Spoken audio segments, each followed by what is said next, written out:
The fifth aspect is inappropriate sourcing of data. Data obtained illegally or unethically, which amounts to a breach of copyright or have been obtained unethically, is serious academic misconduct. 2 years before the election of 2014, Cambridge Analytica invited Facebook users to respond to a quiz to understand their personality types. Through the quiz, Cambridge Analytica gathered data from 2,70,000 respondents of Facebook involving around 50 million users. The data was used by Cambridge Analytica for making psychological profiles of voters in the US 2016 presidential election. This data from 87 million of Facebook users is leaked and is being misused not only politically but also involved the distribution to corporate interests. As a result, Cambridge Analytica was accused to do inappropriate sourcing of data on behalf of political clients, including Donald Trump's team. The sixth aspect of academic misconduct is collusion. Collusion is when one person or institution intentionally collaborate with another person or institution dishonestly. While inappropriate collaboration may be accidental, collusion is a deliberate attempt to deceive individuals, institutions, or the entire scientific community. At the level of students and researchers, collusion occurs when a student or researcher submits an assignment as his or hers that has been partly or completely produced by another individual with his or her full knowledge. Some of the examples of collusion are writing or arranging an assignment for another person, borrowing or taking material from another person's assignment with their permission, working on an assignment with another student and presenting it as your work, adding name or names to research article of persons who did not contribute to it, and buying or selling assignments or parts of assignments online or in any other format. Sugar industry in 1960s launched a campaign and paid for nutrition research to downplay evidence linking America's rising sugar consumption to heart disease. Sugar Research Foundation paid Harvard University researchers at least $48,900 for a review article of several papers that had findings that might adversely impact sugar sales. The two-part review produced under the contract was published in the New England Journal of Medicine in 1967, concluding that heart disease was tied not to sugar but to cholesterol and fat. This campaign successfully deflected negative attention from sugar to fat and cholesterol by the 1980s.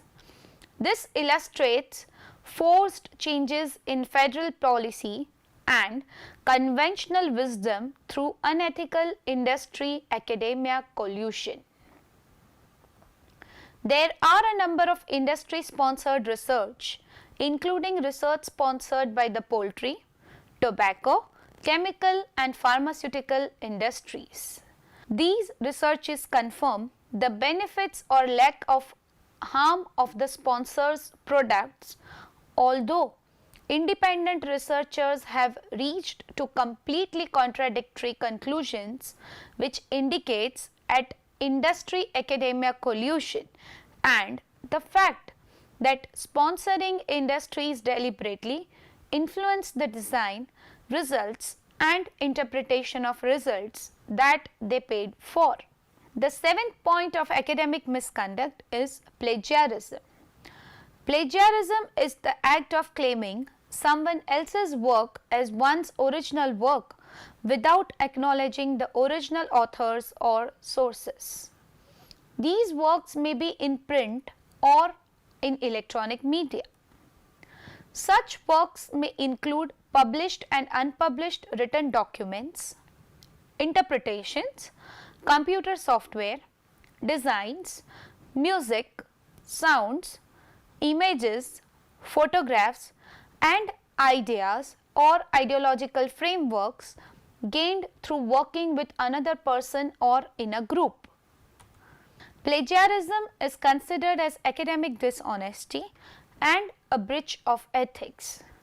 It is subject to sanctions like penalties, suspension, and even expulsion. Recently, cases of extreme plagiarism have been identified in academia. Though Wikipedia mentions plagiarism is not a crime per se, but in academia and industry, it is a serious ethical offense and cases of plagiarism can constitute copyright infringement as per Wikipedia 2019. Plagiarism is dealt in detail in several other modules of this course.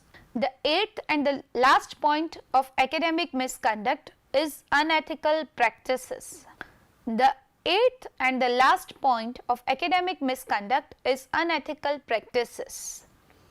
Unethical practices in research refers to the intentional, knowing or reckless disregard for ethical practices in the conduct of research. The definition of unethical practices is broader than the definition of research misconduct, but is not limited to the activities that compromise the integrity of the research results such as fabrication, falsification, manipulation of data or results, plagiarism, failure to comply with the guidelines for handling misconduct in research, or other practices that significantly deviate from those that are commonly accepted within the academic community for proposing, conducting or reporting research. So far, we have learnt 8 different aspects of manifestations of academic misconduct. It is equally important to know that why do students and faculty indulge in such kind of academic or research misconduct. Here are the several reasons. Students and researchers involved in such malpractices because of poor and inadequate supervision, inadequate training in technical and academic writing, because of pressure from their parents or guardians, for the lure of getting the position of a scientist or faculty, or to impress parents, guide or head of the institution. Faculty and scientists undertake such practices due to desperation for promotion, to get rich quick mentality and corruption in the society, due to pressure from industrial partners in case of industry sponsored research, etc. Mentioned here are some of the contributory factors cited by the faculty and scientists for the prevalence of academic misconduct. So, what can be the different strategies to curb academic misconduct? They can be adopt academic integrity policy and communicate to all, KYC, interact with students for their class assignments, lab work, preparations for examinations, and stick to code of ethics yourself. Follow reference management, tools that are writing and checking tools, style manuals and plagiarism detection. Include academic integrity as part of the syllabus as one credit course. Furthermore, we talk about code of ethics or academic ethical policy. What is this? Code of ethics or academic ethical policy is a moral code and guidelines that are laid down by professional associations and organizations. Code of ethics ensure that research, teaching, publications and other academic activities are conducted as per the policy honestly. These policies are designed by organizations such as universities, professional bodies, funding agencies or government departments to deter the unethical conduct of researchers as well as to avoid being held accountable for the actions of individual researchers or research teams. Academic ethical policies for medical, biomedical and biochemical researchers commonly contain guidelines for imploring researchers to avoid harming their research subjects, mainly psychologically in the case of human beings, physically in the case of animals, and not to breach the confidentiality of their relationship with research. Higher education institutions are required to declare its code of ethics and inculcate code of ethics in the practice of adhering to code of ethics and appreciation for academic integrity. The policy on academic integrity should motivate and guide the researcher to stay away from academic misconduct. The institutions of higher education should make it explicitly clear that it shall have zero tolerance towards any form of academic misconduct, and violation to the code of ethics shall result in strict penalties for the defaulter. A strict regime of academic honesty and integrity should be established by setting out the policies and procedures to be followed if any misconduct is suspected or found in the work of the research scholars and the faculty members. Penalties as defined in the policy document should be imposed irrespective of individuals involved in it. Students, researchers and faculty must familiarize themselves with academic integrity policy of their institution. Thus, the advantages of adhering to academic integrity can be gain of respect and recognition, being fair to others, avoiding repercussions, engaging with the academic community, ethical dilemmas activity, and building your skills and graduate attribute. Different kinds of academic misconduct, including cheating in academic assignments and examinations, data manipulation, data fabrication or falsification, data misrepresentation, inappropriate sourcing of data, collusion and plagiarism are discussed.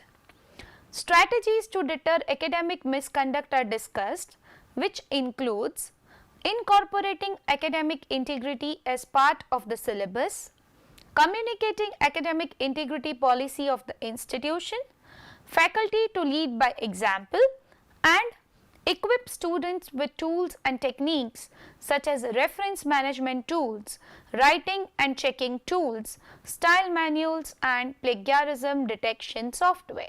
Thus, this module advocates on adoption of academic ethical policy in all institutions of higher education and enunciate on advantage for adhering to academic integrity. Thank you for your attention.